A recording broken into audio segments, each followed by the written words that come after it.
Hey.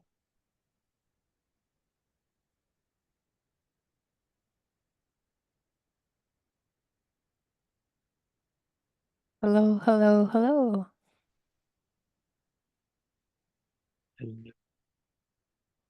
Mm. Mm.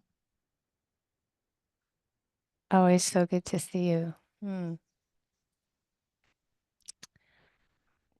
If you want to look at the people on the other pages, please do. Page.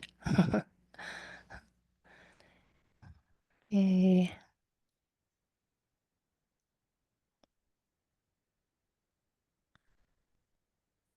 Mm.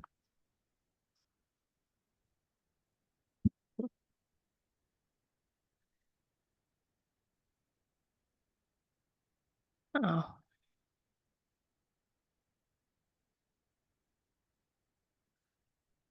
We're in another holiday season. Hope everyone is enjoying their holidays. You celebrate any of them?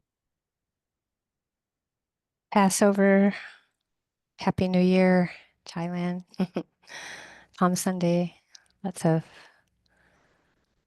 things like that. Spring. Winter again, actually, in Massachusetts. They turn winter back on. Woohoo! April, New England. Things are as they are.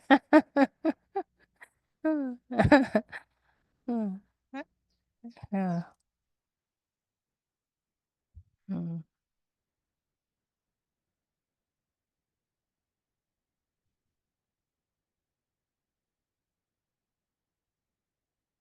Well, just starting to notice your sitting posture. Your awareness can gently start to surround your body with awareness,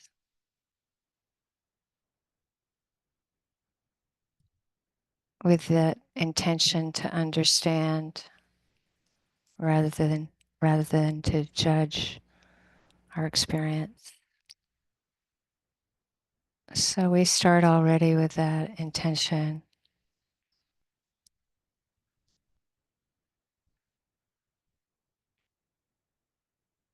And sometimes there's that sense of that space around our body. We can notice there can be a flexibility and allowing quality to the awareness, can open up, can get macroscopic, microscopic, or really be just with the whole body experience, sitting, knowing we're sitting.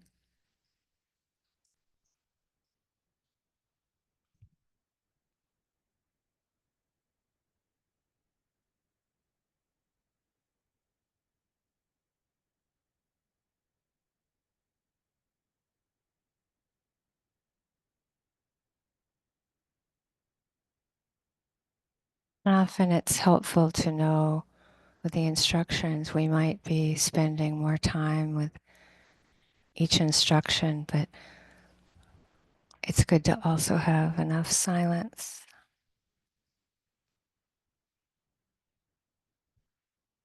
So entering into our sixth sense store, moment to moment awareness.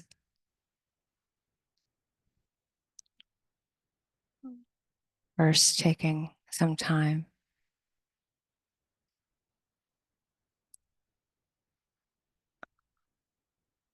with the sense stores themselves,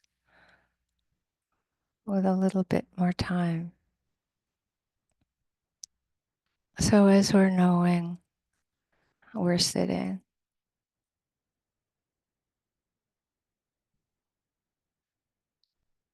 receiving the physical sensations happening.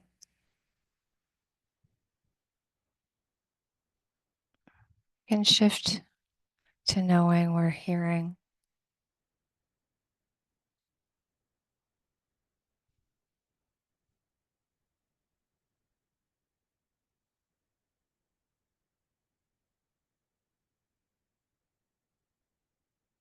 Noticing if our attention can be receptive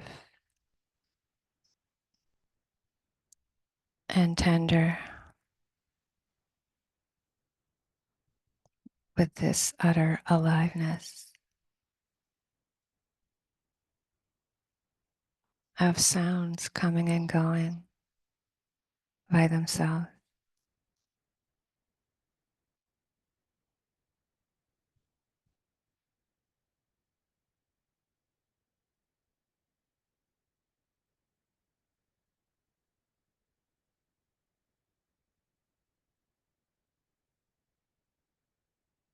And if we can, shifting into the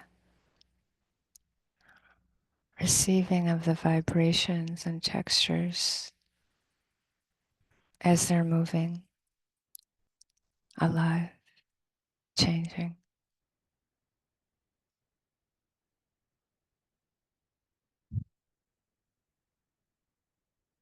When we don't have to get rid of thinking, the thoughts about sounds will come and go by themselves, just like the sound.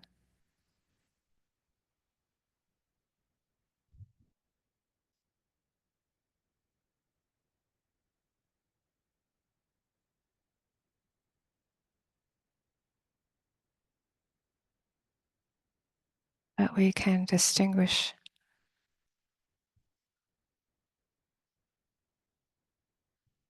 the concepts about the sounds and the direct experience of receiving them just as they're happening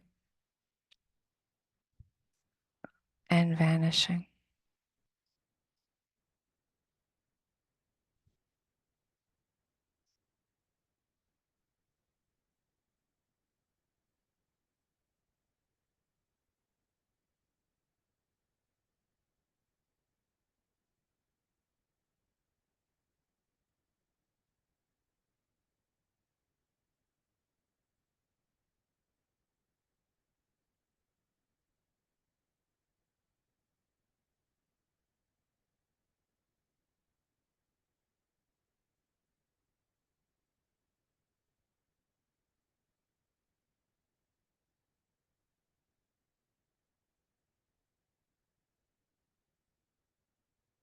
This open field of awareness,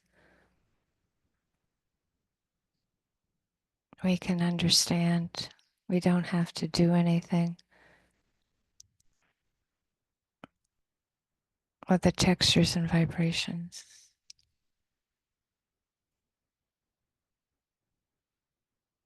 We're just being with the aliveness of life as it's happening.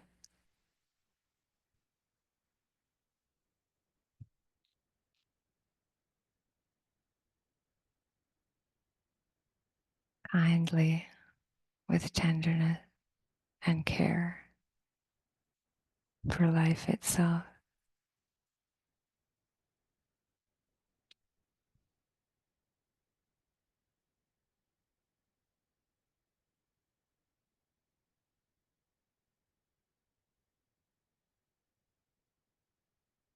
So we can shift from hearing back to sitting easily.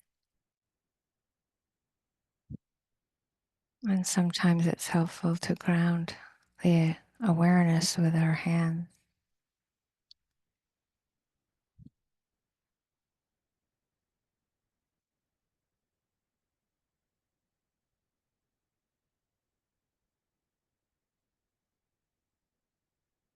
The earth element, softness and heaviness,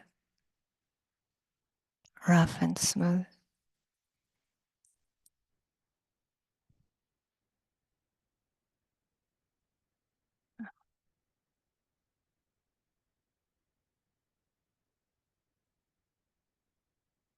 warm, cool, or cold, hot.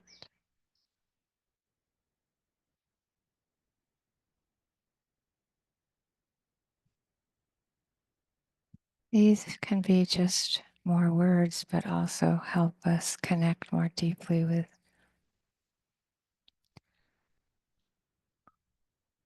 this aliveness, moment to moment change.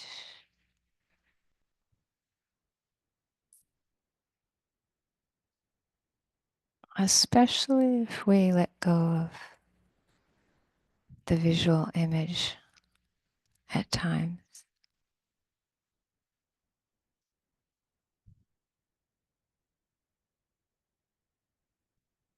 It will come and go. It's a thought, it's a past memory, the visual image. Just let it come and go.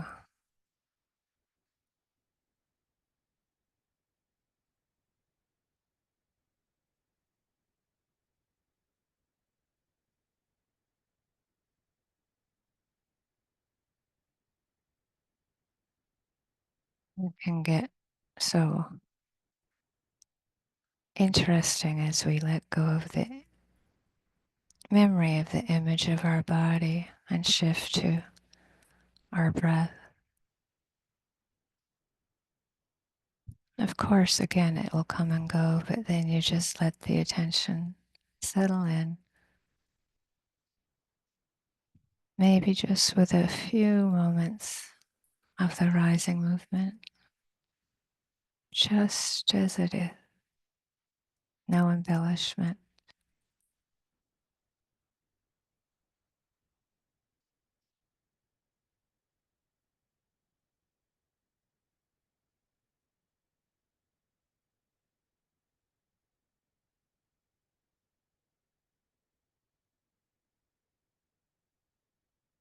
So alive, changing moment by moment.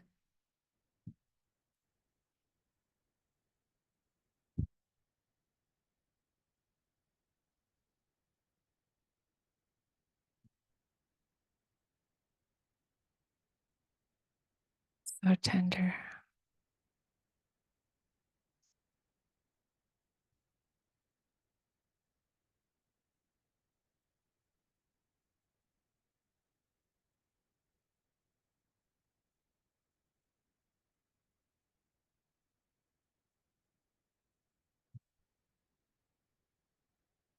So when we shift from sound to body sensations, it's that sense we don't have to do anything with what's appearing, but connect and let the breath just come and go by itself. Nothing to do with it, but really deeply be with it, just as it is.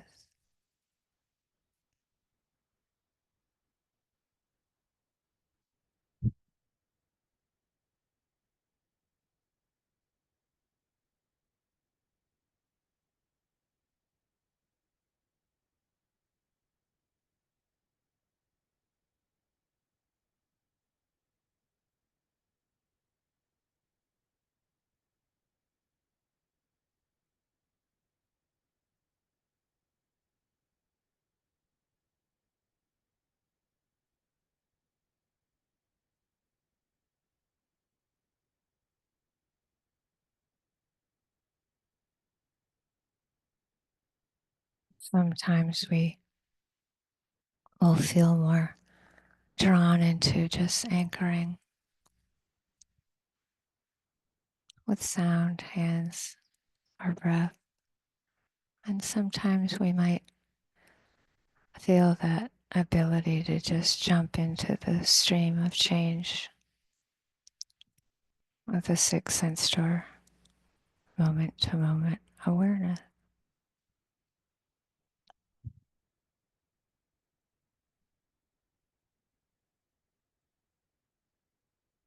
Both are skillful means.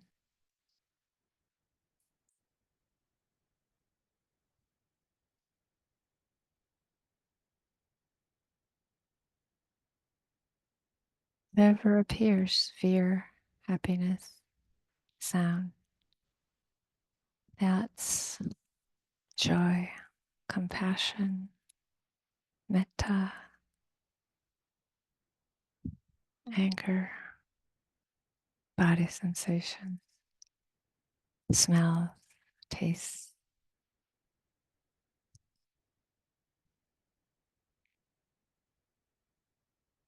There's nothing to do with what appears, but connect with life just as it is.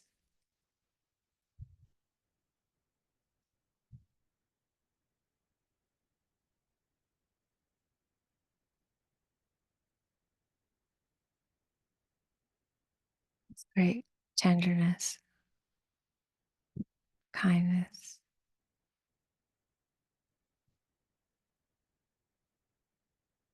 being with life itself.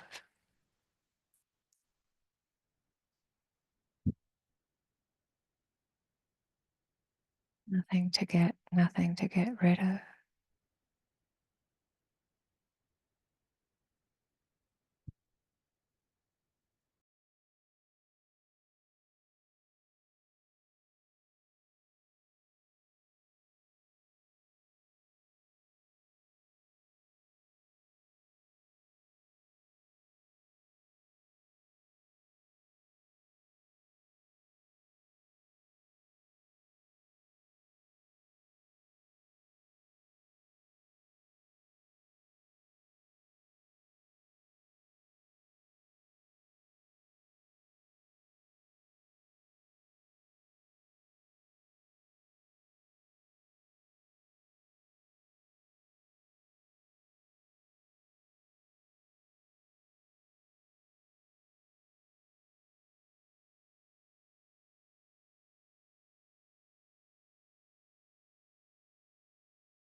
Thank you, Michelle.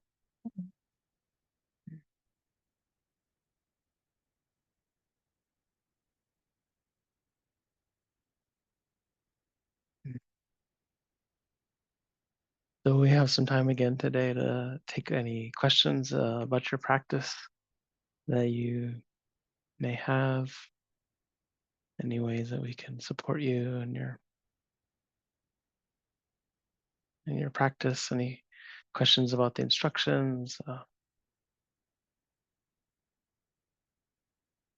other offerings, anything we can help you with. So if you have a question, the best way is to either let us know by going to the bottom of your Zoom screen there and clicking raise hand.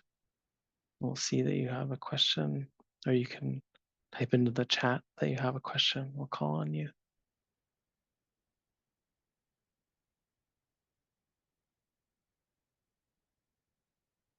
And you can try to, if those don't work, you can kind of get, you can see that you wave your hand, we can see you have a question. Where's Susan?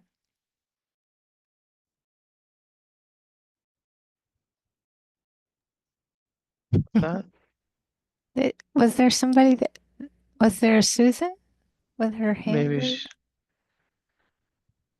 I just wondered. okay, yeah, oh, hold on, I can, Yeah, there you are.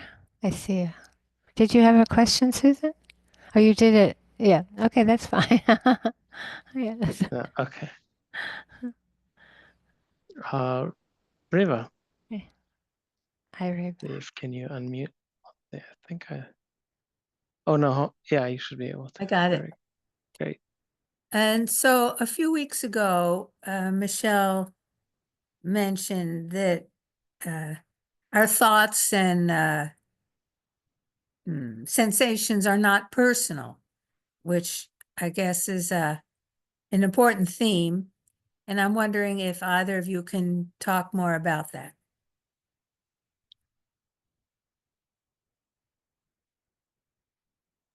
We sure could, but is there anything anything in particular around it, or just that sort of that idea and how to just kind of expand upon it? I'm wondering how it developed in your practices. And was there anything that you did that jump-started this awareness, or was it something that was just gradual and you practiced every meditation until it sort of got into your psyche? Yeah, that's great. I was in and out with that old psyche. I mean, I'll start just, I mean, I'm sure we both will have plenty to say just based, but on that last part of the question, I think for us, the most important thing is not to kind of have some or attain some or get some kind of big experience of non-identification with thoughts or the body or whatever. I mean, it isn't to say that when something like that happens, it isn't powerful in a kind of unique way, to have something that you might otherwise really feel like is me and mine, and it comes in a different way, and that it just doesn't have that same kind of gripping, the identification isn't there in the same way, and that is, can have a kind of lasting impact. But those experiences also kind of come and go. And the, the idea of a all pervasive wisdom experience for the rest of one's life in which there's no thought or one is just never gets hooked in identification with anything as me or mine. That's really like, that's rare to say the least. And there's like those, fully enlightened being will walk around like that. Um, so our feeling in a way, our approach to it tends to be more encouraging of the investigation of the question of me and mine and the sense of I and self, and not trying to get away from it, but having that be a part of what we're trying to observe and learn from and see like what are the different kinds of experience of that we can have, as we're sitting. I mean, any situation, but as we'll say, as we're sitting, and so that sense of where does the sense of me feel like it is, right? Rather than trying to sort of get away from it or have some, or when there's a sense of self that I feel like that's wrong, and we try to convince ourselves that there's no self and we should be not identified. It's like trying to be interested in this experience of identification and what's really going on there, and what are the process of identification with experience, because that's sort of how it's understood mostly. And the most important part of it is understanding it as a process, and that process changes, or opens or falls away or tightens depending on certain conditions and depending on certain understandings that, yeah, do kind of, you could really say, really happen gradually over time, and are also instantaneous in these moments at times. But mostly the sense of, while we will sometimes encourage a kind of reflection on like not me, not mine, not myself, um, and maybe Michele can talk more about that. There's also the sense of not punishing the mind for doing that, to understand that part of why it's doing that is trying to get a sense of security. It's trying to create a sense of stability in what is otherwise this overwhelming flux that is out of our control. And the sense of self and meanness is one way that the system creates a feeling of stability, a kind of, but it's the stability of tension, of wanting, of not wanting, of delusion, of not seeing things clearly. And so it provides like a lot of functional way of being in the world and in society. And it's not to castigate it, and it's not like even in the Buddha would talk in common terms of, oh, well, when I did this or when I did that, there's not trying to banish that experience or even that way of talking, but to understand that there's a deeper stability that can happen through accepting things as they are, or through kindness, through love, through compassion, that actually the stability that is not tense, that is not agitated, that is not suffering, and doesn't create more suffering, is also possible. And so there's also that sense of like, oh, when do we notice when that sense of me is less strong, and the sense of me is less intrusive, less intense. And to just really, a big part of it is like watching that it's not as stable as we think it is, and that seeing it as changing and changeable, sometimes very strong, sometimes very fixed, usually when it's more high emotion, high intensity. And when there's more calm and more relaxation, often like less identification happens.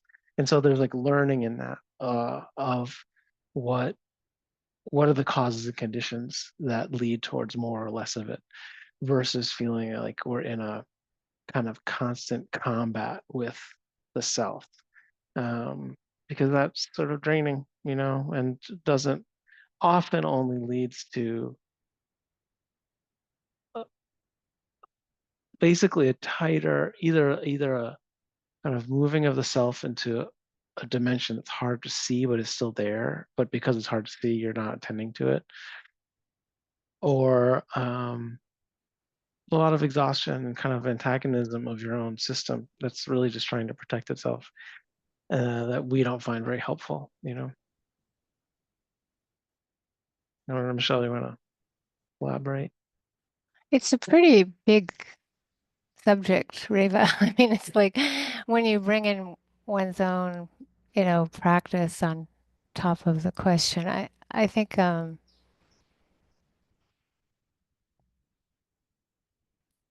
It's almost like everything we're teaching practically is about that question. And so the question, I think, piggybacking on Jesse's description of investigation, the question, who am I, is just like it's the fundamental spiritual question, really. So there are so many different ways, for example, that the Buddha tried to take an angle into this particular insight. See, like it's an insight into how things are. Um, and so we also emphasize you can't make insight happen. You can only put yourself in the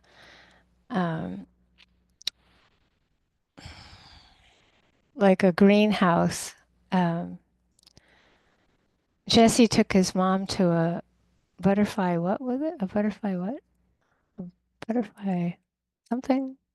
Like museum, sanctuary. Yeah, but it was like a greenhouse, right? Yeah, it was like a giant greenhouse with just like full of tropical plants and thousands of butterflies flying around everywhere. It was awesome.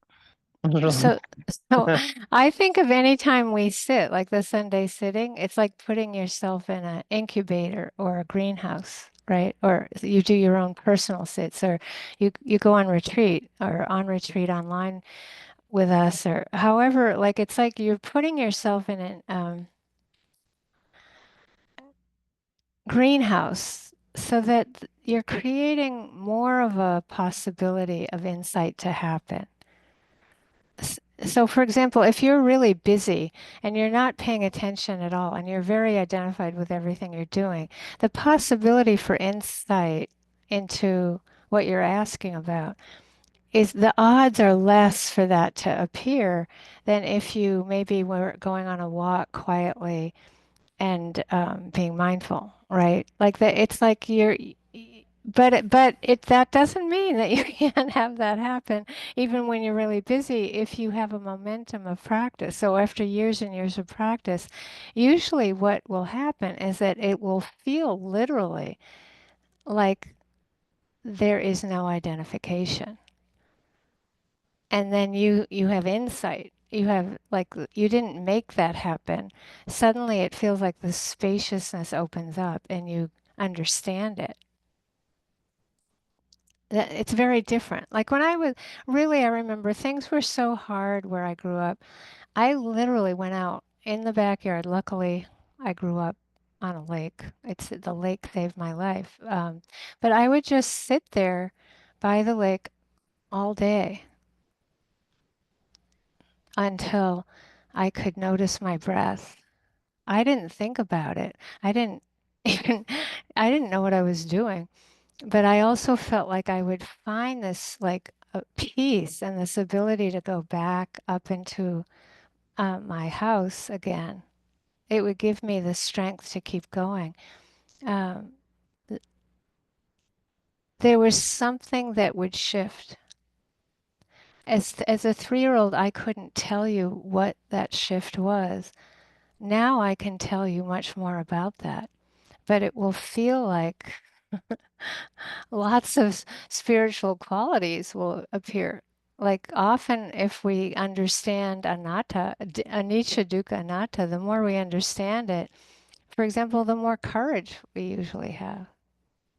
Or the more, if we do some loving kindness practice with that, the practice, we often have more kindness available, or we have the intention um, to understand non-identification. I'm just bringing up, there's thousands of things that come out of your question because you cannot make understanding happen, but you can place yourself within the conditions for the odds to go up and up and up and up and up that insight will happen. So there's a great responsibility in that. actually. That once you start to get that if we squander all of our energy day after day, year after year after year, when there's not enough energy, we're really often not able to investigate.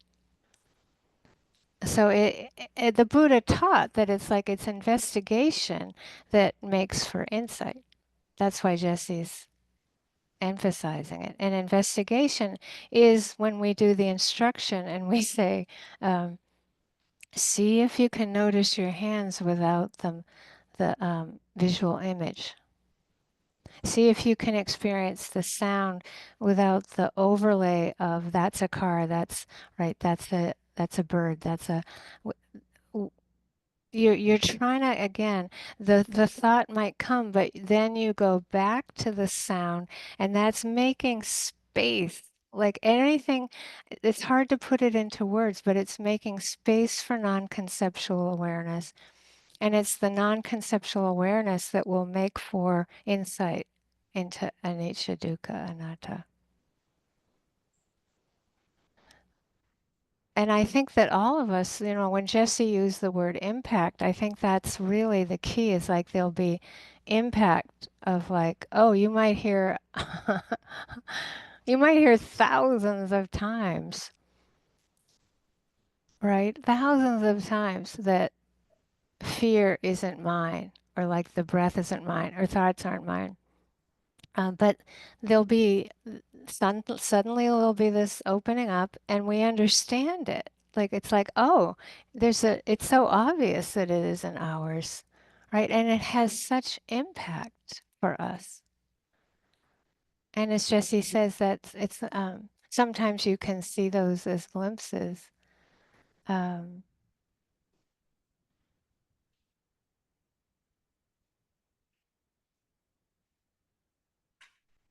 hmm.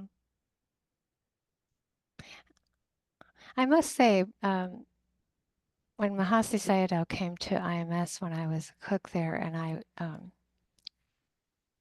was cooking for him and the other monks he brought and the yogis, but I spent time there in that place that he stayed in. And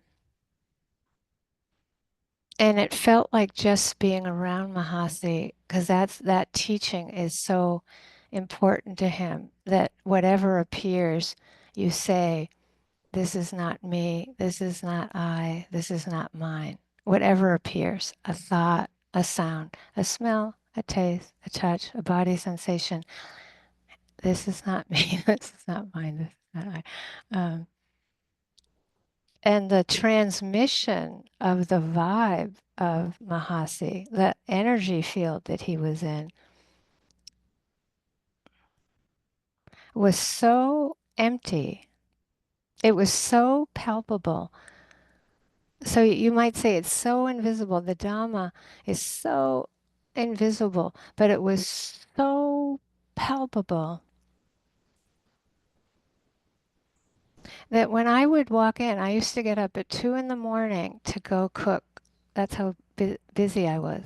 And I even gave up my room for a yogi. They overbooked, so I slept out in a tent in the woods, uh, and nobody told me that there was a dress code with the monks, and I was wearing a sleeveless. This is so painful still that nobody told me. I had a sleeveless dress that was like above my knee, and I'd run over to the place, and I'd like open the door, and it was just like getting an elephant tranquilizer. The vibe, no, really, that energy field was so strong. Like I opened that door and I hit this energy field like, whoa, wow, Anatta land. It was like going into Anatta land. It was like going into the emptiest energy field because everybody was acting like that. Like Mahasi and the monks, everything they did, every movement. The cook I helped, it turned out he was a meditation master. Every movement, everything. And if I made a movement that was like not appamada, the cook would touch my arm and just kind of calm me down, right? Like appamada, appamada, reva. It's all tender, that appamada, that carefulness.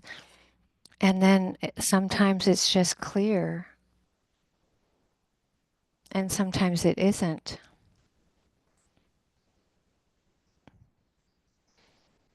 But we can understand that it isn't when it isn't, and we're even more careful, right? When we're taking things personally, when you get it, you start to take even more care when you know that you're taking things personally. That's it. I know that's a long answer, but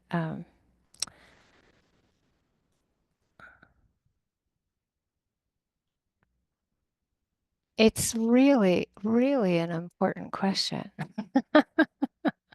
It's the crux of it.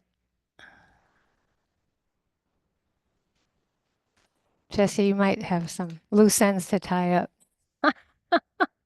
No, I think I want to just highlight that what you said about sitting at the lake and that or the butterfly place, or it's like that we can really have our practice have that quality. I think so much of the time we can kind of sit down and meditate and feel like, we're sort of pushing to kind of, follow the breath and get concentrated. And, there's this sort of like energy of contraction and kind of tension in the mind versus like, what is it like to just sit there and observe these flutterings and these things going on, and to be able to ride those waves of like, there's times where there's maybe a lot of contraction, and there's times where it releases, and there's times there's contraction, but that the more time we allow for that exploration, the more the system can settle. And whether you're spending less time in a more identified place, or you're really or you're recognizing it and starting to see these sort of rhythms, it's more important than getting more of these moments, or having, I don't know, quantifying our identification or something. It was amazing today, this like uh, to be in this room, and it's it's just like all these beautiful, really giant, tropical plants and trees and orchids, and really just the plants are amazing. And then there's just thousands of butterflies floating everywhere, and they're like landing on people, and everyone's smiling, and there's kids just laughing, and there's moments where it's so relaxing. I was looking at my mom and her friend, and there was this feeling of like, why would we ever leave here? Like we think we should just stay, and then you see that, right? There's this sense of like, where is it just amazing, and there's no concept to it, and then where does that sense of like mine and the contraction of meanness, and what I want, and wanting to stabilize this, and then it's like, okay, if you hang out through that and you watch that and it dissipates, and then some other thing happens and it's like, and then it dissipates, and watching the mind kind of contract and loosen, that's really how we start to appreciate that sense of things being ours or not, and what leads to certain perspectives and what leads to other perspectives. So just that sense of like not putting so much pressure on our practice in a way. I mean, on one hand, it's like the most important thing in the sense of the vigor and the energy and the dedication it takes, to really commit to that every day or however often we can. And there's also the sense of like being permissive and actually interested in what's happening, not just trying to make something happen. Investigation of dhammas is one of the factors of awakening. It's so important. And that investigation can have a very gentle quality. It's important. Yeah. Yeah. And I want to piggyback on one more thing, which is what Jesse said about not rejecting when things feel personal.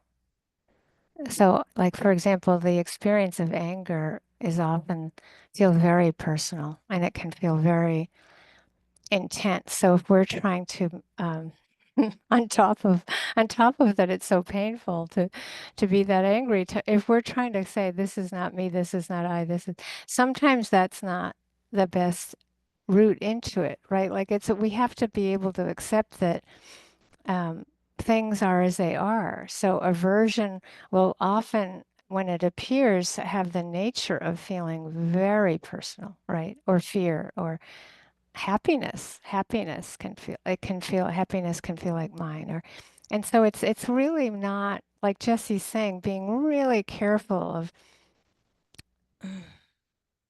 locking down on this stuff rather than really investigating what it feels like when it feels really personal.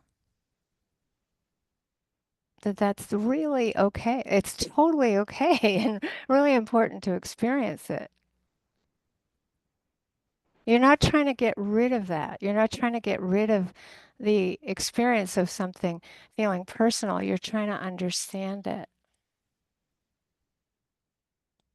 and be kind with it.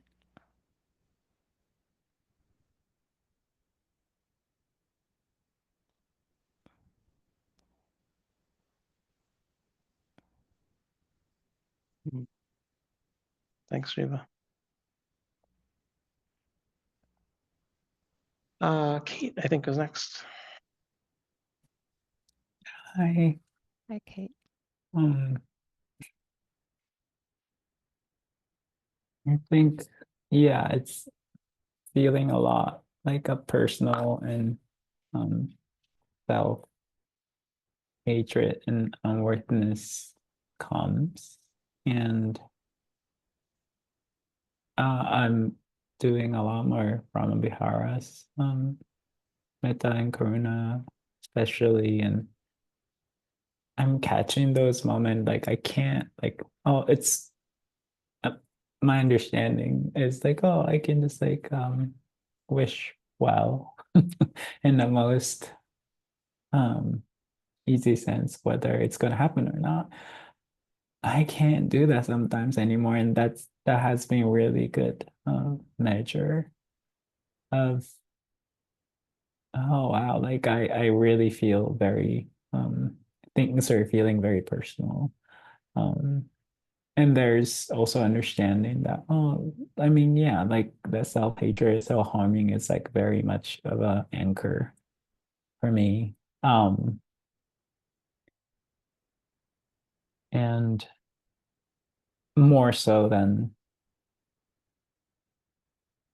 mm, sensation and sound or anything like that.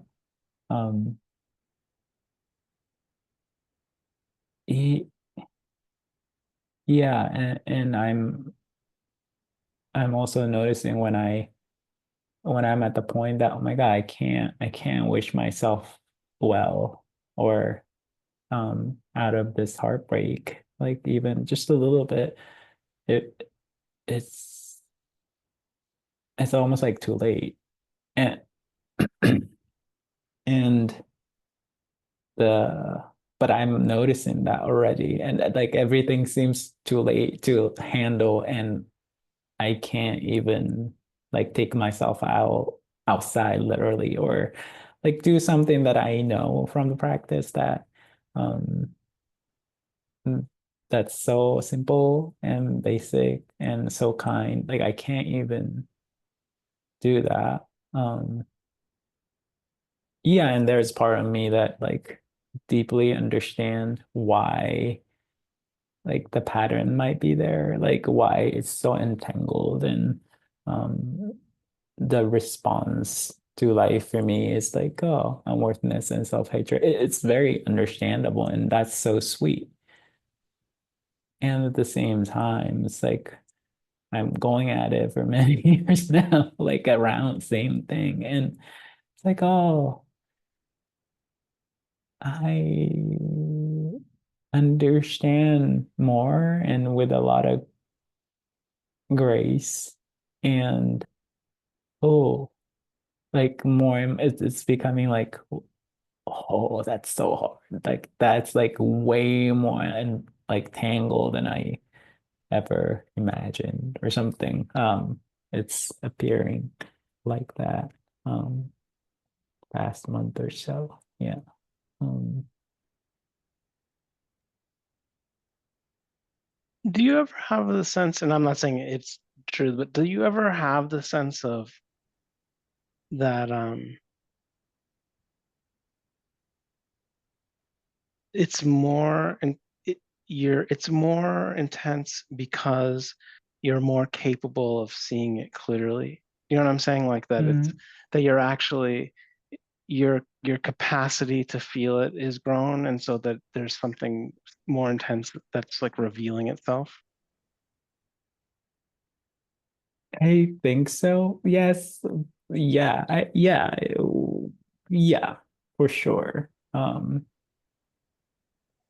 Yeah, and there's like many, it doesn't have to be like uh mental proof, but like there's actual things that happens in my life that's proves that that's true. That for sure, but hmm, don't feel like Yeah, I know it doesn't make it like less unpleasant. Yeah.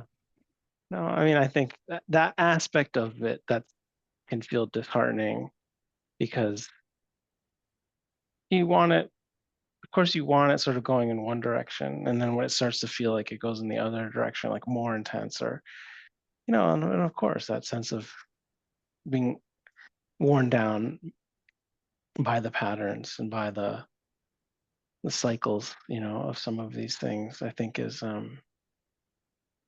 its own flavor of dukkha on top of the other dukkhas.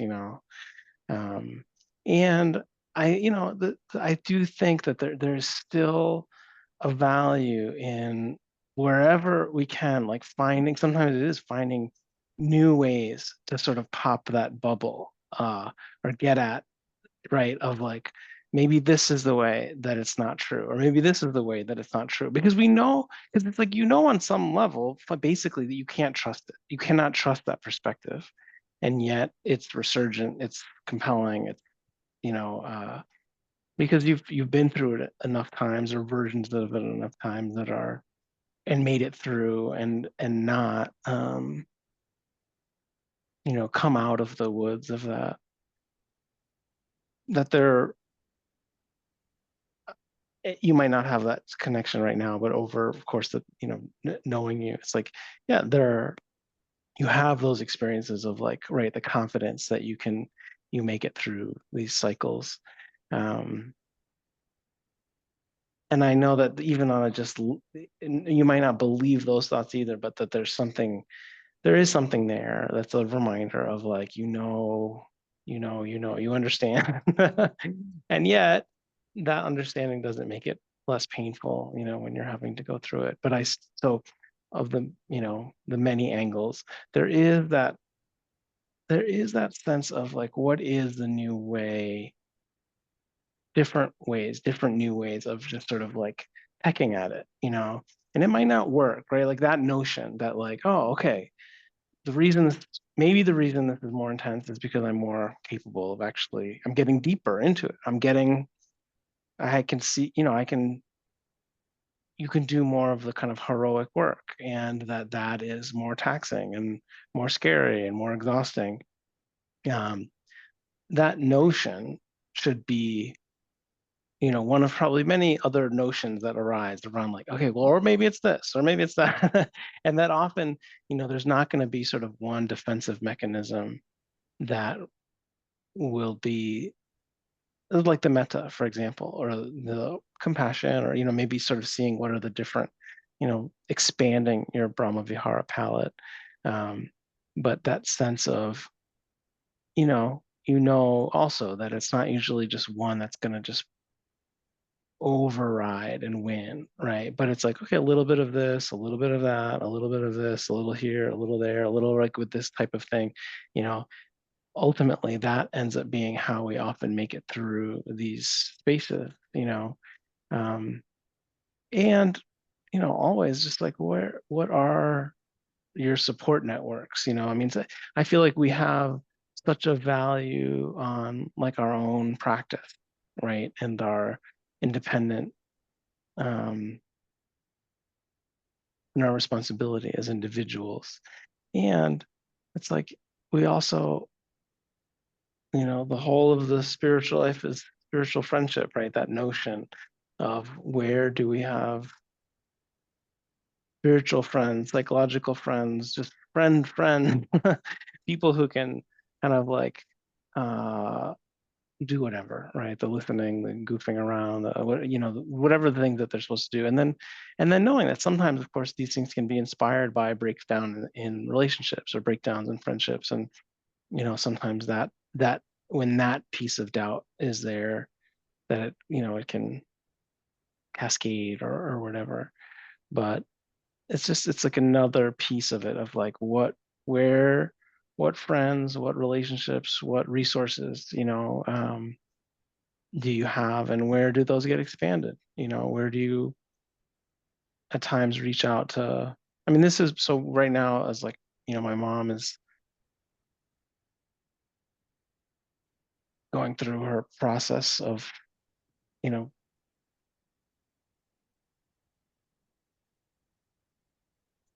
what's the words? Resistance? I'll just say the end of her life, right? However long that process unfolds, and me as being the primary caretaker for the last 3 months or so, it has been amazing to like the just how important like some friend who I haven't talked to in forever, having a call with that person and reaching out, or at times someone else reaching out to me, but taking advantage of even threads of friendship that might feel more thin and not as kind of present moment, but that are there in the past. Kind of what a resource actually that has been for me. So of many things, but I do, the isolation of feeling like you have to do this all on your own is also sometimes part of what the pressure and the compounding kind of quality of some of these experiences. That's also an important place to just be like, you know, the difference between humble and stretching out and asking for help in different places, or just asking for connection. Um, is another thing I would sort of suggest as a potentially stabilizing and supportive angle.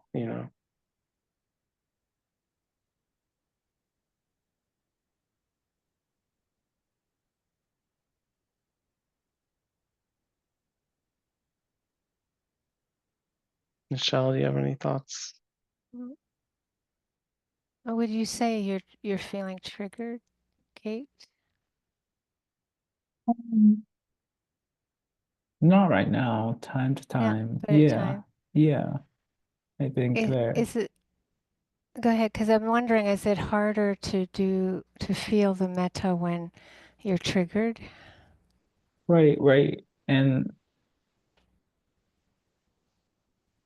yeah, like I usually practice metta without any words, and I'm incorporating phrases, and that's like what made it actually clear that like, oh my God, I can't wish. And that's okay. I can't wish myself well. Like that's not a news for me. But it's yeah, it's the understanding of like, oh, it doesn't have to happen. Like I really don't have to get rid of any of this. And that made it easy to wish myself well at some level. And when I'm triggered, it's like, wow, I can't even wish that. Like that's a Right. huge surprise, or clarity for me. Yeah, but yeah, mostly when I'm triggered, like I can't. And then it's often it's accepting that, right? Accepting that you can't. Yeah. Yeah, and it becomes like, oh yeah, of course I can. And of course this is the pattern and this feels much more secure. Like whether that's so violent or not, like it feels so secure. It's like wonderful. Like Right, cool. right, Yeah. right. And then I guess I would just say that one thing that you can add into this is that you learned this. You, this isn't you. You learned it. You learned it. And it's like if you do divide it into a kind of duality where there's a witnessing awareness that can offer metta to oneself, it could be that that part of you is tired. Like it could be that it might not be actually if you make a duality out of it, you and the sender and the receiver, it's either the receiver that can't receive it or the sender who can't send it. And sometimes it's just the muscle is too tired. Especially when we're triggered, it's like that. It's a learned, familiar place to just shut down, and it's safe. Yeah. And either way, the muscle isn't working, and it's okay to change the channel if you can. Yeah. I mean, that piece, Kate, is like that's the it's what's so important about all that thing that we were saying about that the sense of self is this, the baseline, the home, our home, it's our home. And it's so often the awful home, it's like but that still feels safe. It feels safer than whatever else, whatever other uncertainty or whatever other dynamics are kind of going on in the system. And that's how poignant that is, and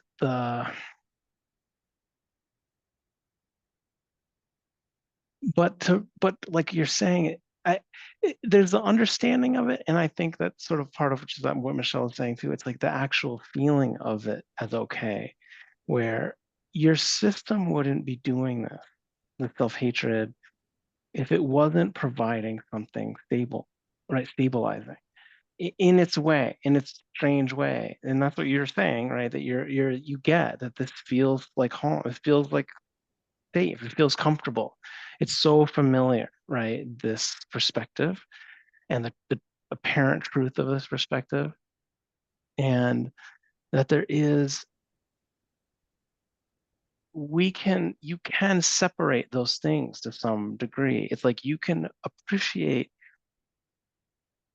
what the system is trying to get comfortable and sure, even around something so awful, that you can appreciate that and actually feel the goodness of that, feel the stability of that without believing the thought, without, that those are actually different moments in the process. And that there might be times where it's like, it's another entry point again into just like not always believing it or getting a little bit of perspective on it as you're doing. Um, but it's just that maybe that continued encouragement and reminder of like, right, the system is doing this, the mind, heart is doing this because it's providing something. As awful as it seems and as awful as it feels, there's something there in that familiarity, in that comfort, in the apparent truth of these perspectives that is a defense, right, against what feels even more threatening than that. And what that is, why, et cetera, sort of like how we learn to do this and the different ways we do it is, sometimes that level of intellectual thought is also helpful because it's kind of like it gets us out of the physical, kind of more physical, emotional dynamic of it. Sometimes it's not helpful. And certainly, as you already alluded to, and of course, when Michelle said, and you have heard a million times, that sense of changing the channel and going outside and all those things that you're already having a hard time with.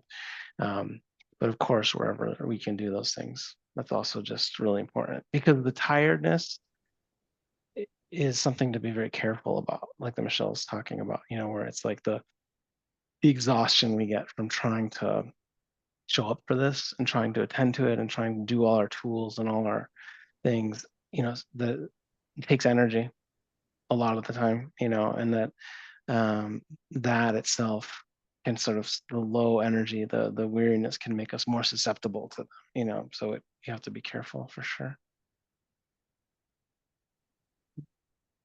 We're wishing you well, Kate. Metta, metta, metta. Mm. There are all these birds out these days, and little crocuses and daffodils. Tim. Yeah, thank you, Jesse. In many ways, I think my question is a follow-up to what you've just been talking about. I've had three people that I was really close to over the years. These aren't superficial relationships. These are very, very long-term connections. Three people have died in the last 6 weeks.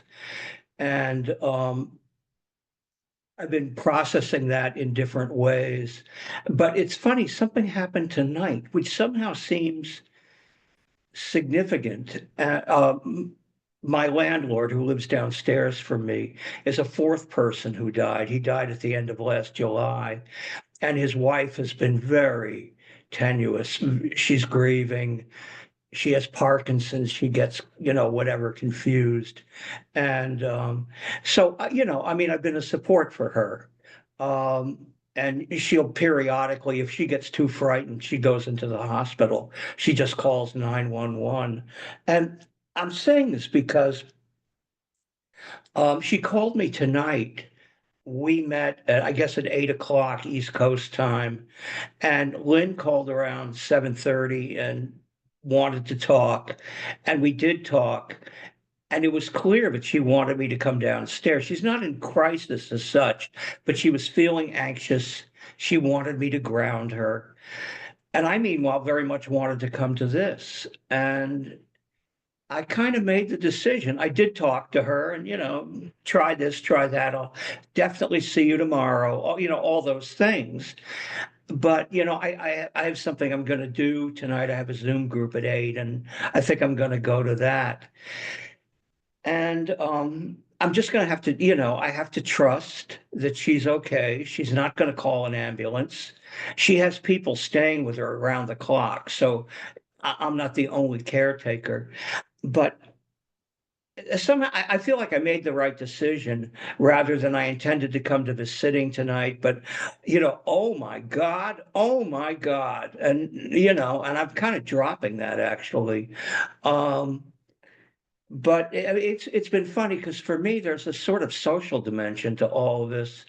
I have a very close friend I went to Brazil with twice, and I know her family. I know all her friends, and they had a memorial service for her 2 weeks ago. She died after a long, long bout with cancer. And I said, I just can't go to her house and sit with a plate of food talking to someone. Wasn't she a sweetheart? I can't do it. I can't do it. And I'd already talked to her husband. They primarily speak Portuguese, so communication can be a problem. But I talked with her husband, and I mean, he knew that I cared, and I had given her a statue before she died. I mean, I sort of indicated my relationship with her. So that was one thing. And then I have a friend named Brenda whose brother died, I guess, 3 weeks ago. And they had a memorial service for him in New York last weekend. And again, for me, in my current state, I'm 76, and driving 3.5 hours to New York is not easy. And I realized I can't do this. I mean, I'm very close to her family. I'm very close to her. I was in very close contact. I actually wrote a eulogy for him, but I can't go, and I'm not going to be there. And I think in all these cases, with my friend Danusa, the Brazilian person, with uh, Leonard, Brenda's brother, and there's going to be a service for my landlord, my friend Phil, who's a friend of 50 years. And I am going to go to that. That's in Boston. But again, that image of holding a plate of food and saying, wasn't he a great guy? I mean, don't he was a real prince. Don't you think he was a prince? I can't. I'm almost going to, drop an F-bomb. I can't effing do it. I'm not going to go and make polite conversation. I can't do it. It's not possible. And then of course it brings up all this fear of, you know, that rat Tim didn't even bother to come, didn't even bother to come. So that whole kind of working with because I mean I have a very strong commitment to being there for the survivors of these people who died. Um, I'm there. I mean, to the degree that I can be. So it's this kind of strange tightrope between I guess maybe taking care of myself when you were talking about energy. I mean, I've been exhausted. And I realized, well, I have reason to be exhausted. Everybody in my life is dying, that can be a tiring process. Um, but how to balance all that between, wanting to extend myself and I suppose there's some self-image about being a caring, supportive person who shows up for, maybe I can't be a caring, supportive person. Maybe I can't show up. I mean, right this minute. So I'm just working with all of this and I guess what you would call, I mean, if I had to summarize the whole thing, it seems to come down to self-care as opposed to care for others and setting appropriate boundaries where one says, I would like to, but I can't. And maybe you're going to hate me. Maybe you're going to think I'm a really bad person, but I can't do it. And I have to be at peace with that. I have to accept it. Um, so I don't quite know what the question is, but all this is going, hey, Michelle, yeah, all of this is going on right. I mean, this is very much current time, and I mean, God, I really hope that we don't end this meeting and I find out that Lynn has gone into the hospital. But I just have to have the faith. She's going to be okay. I need to come here. I want to come here. She'll be all right. And if she isn't all right, well, God bless her, something along those lines. Yeah. Thank you, Jesse. Yeah. But anyway, all this is No, happening even as we speak. yeah. No, I was tuning into that last thing of like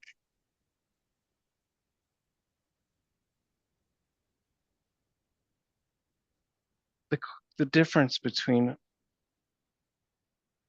hope and faith, that has come up a lot in my time recently in different ways. And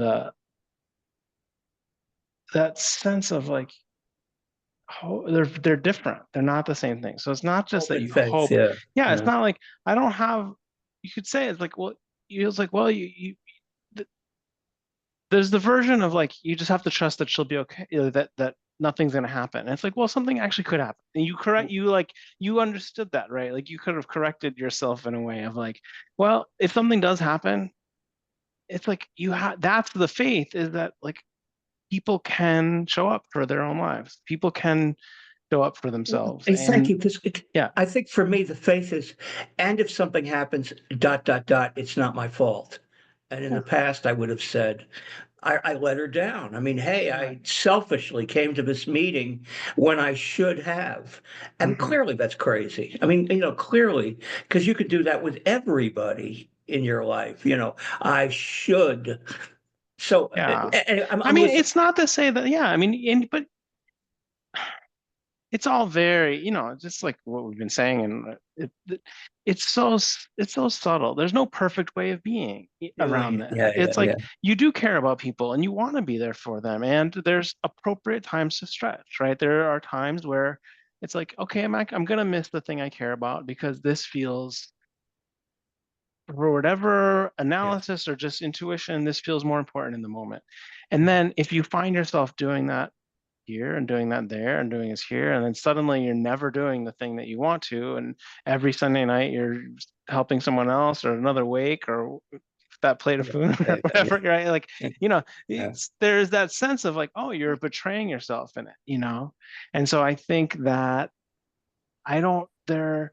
it's very rare that there is just 100% clarity of like, oh no, I'm going to do this and this is the right thing to do. And it's okay. There's often going to be, maybe I will regret something. Maybe there'll be a little bit of remorse or, whatever, that's, you have to take that risk at times.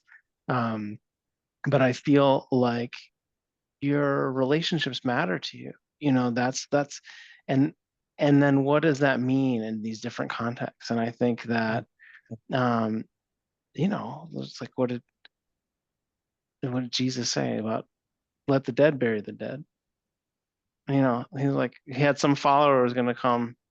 He's like, but I have to go bury my father first. He's like, like, no, like whatever. That's the spiritual deadness that you're talking about. Like, you don't want to do that. You don't want to be sitting with a plate of food, just like chit-chatting. You're right. Yeah. Like, this is a real person. This is a real relationship. And now, if that was a group of people who were your close friends and everyone who's going to be there was your people, and, of course, that might be a different thing where you feel like, wow, I'm going to be in my community honoring this person that I love.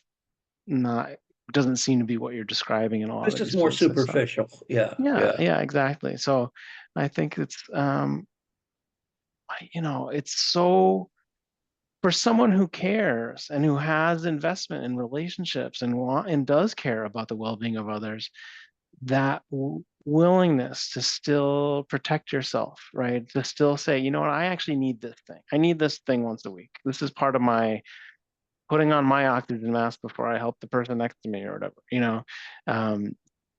It is, and not to betray yourself in that is really important. And of course, it doesn't mean we don't stretch at times or we don't sacrifice. But I think when we're susceptible to that sense of guilt, even when the person is dead, who are we guilty? Who do we feel guilty for? It's like, but it's still there. There's still that sense of like, oh, maybe I should do this. This is the right thing to do. And some of that, again, there's a social responsibility in there that can have a healthiness. Doesn't mean it's all pathological, but that you're willing, and that you have been willing over the months, not just around, funeral services and stuff, but of like knowing that it's a risk to go outside and you have to be careful. You have the ice and the weather, and you're needing to be more careful about yourself, and you can't let the idea of what you should be doing undermine that kind of confidence and that building trust in actually what's safe for you and what's actually caring for you in a different way. So I think it's great. I think, I know Michelle's going to speak, but I think there's kind of a reflexive self-abandonment in these cases. Oh my God, I need to do this. Never mind, I'm not coming tonight. And that would always be my first. And that seems to be changing, where I'm saying, no, I want to go to this group tonight and Lynn will be okay. Anyway, yeah. Yeah. I was just going to say, you're very clear, Tim. You've changed. You've really started to be able to set those boundaries and be willing to go through the fear of abandonment or the guilt. Like it, when you make a boundary, then you're going to go through the emotions that prevent you from doing what you need to do, right? But you'll have to deal with them. But you're doing great. This is great. I actually love the idea of feeling guilty for not showing up for somebody dead. And in some ways, there's something quite great about that. Ironic. So, the person who's going to be maddest about this is Phil, right? Right. And he died in August. It's probably not a laughing matter, but no, yeah. I think it is. Yeah. As long as we're always a thing you come to, the rest of them. Right. The one group that I will never abandon, etc. Yeah. Thank you. This is great. Thanks, I'm Tim. good. Yeah. I'm good. Thank you. Okay. Yeah. Hi, Tan. Are you there?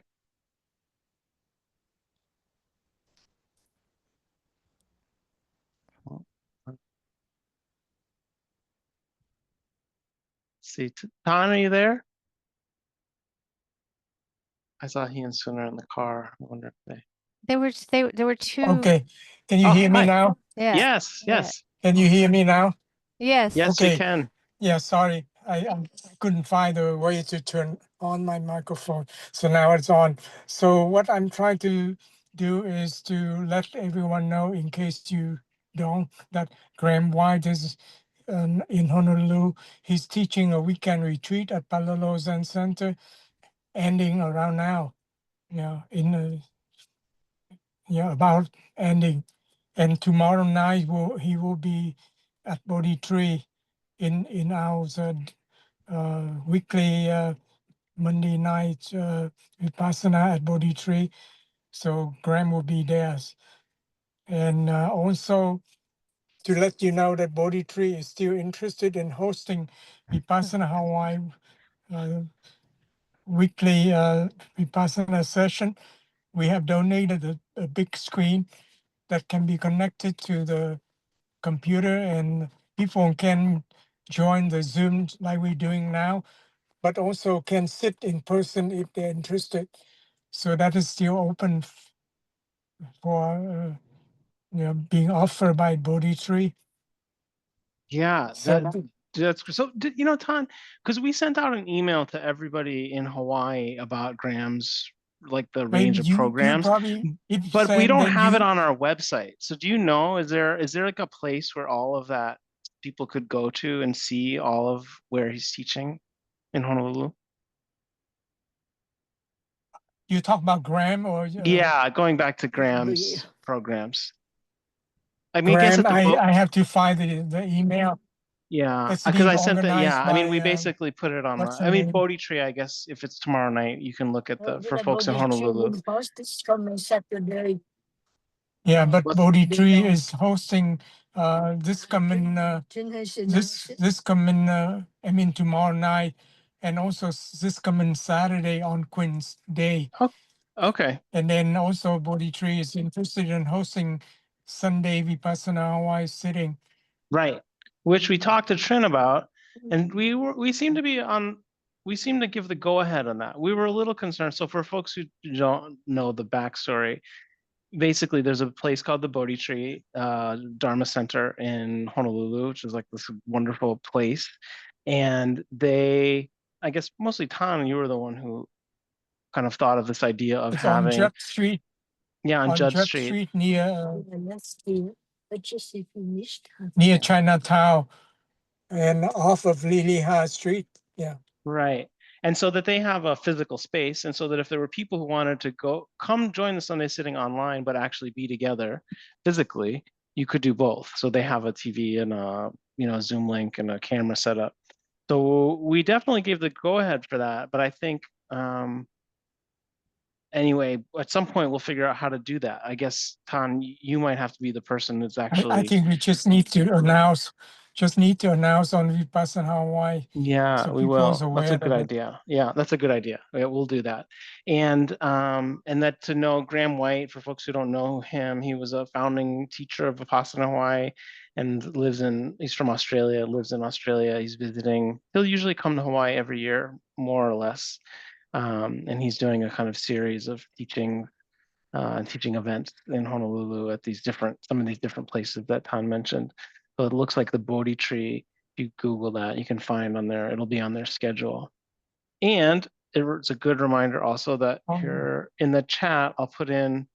We have just finally kind of get the dates and registration ready, open for our June online retreat with Michele and I. Okay, good. And Yeah, good yeah, to so hear that. that's now up online too. So that'll be like the 6th to the 15th, and that's the kind of, you could do a weekend option or part-time option or full-time option. You can see that. We'll send out an email about that tomorrow, but here's the, what do you Thank you, call it? Jesse, for Yeah, announcing that. Yeah. yeah. Thank you, Tom. This is a sneak preview. Early bird, whatever, worm. All right. Thank you, Tom. One last announcement. Oh, yeah. One last announcement that one of the Sangha member, Ada Horn, many of you know her. She just recently diagnosed with cancer. So please send metta to her if you can. Yeah. Ada Horn. I think Michelle, remember Ada, Michelle? Yes, I do. Okay. Please, So, please give her my metta. okay, I will. Yeah. Thank you, Tom. Thanks, All Tom. right. Mm. Take care, everyone. Yeah. Yeah. Metta to everyone. Yeah. Thanks, everybody. Good to see you all And again. talking about cancer, cancer will be affecting 50% of us. So if it's happened, that is part of life, part of the dukkha samsara. Yeah. Indeed. 50% Tom, jeez. Encouraging. Okay. Get ready, But eat your that's a fact. vegetables. That is a All right. scientific, sadistic fact. Yeah. Okay. Good night, everyone. Thanks. Take Tom. care, everybody. Thanks, Don. Be well, everyone.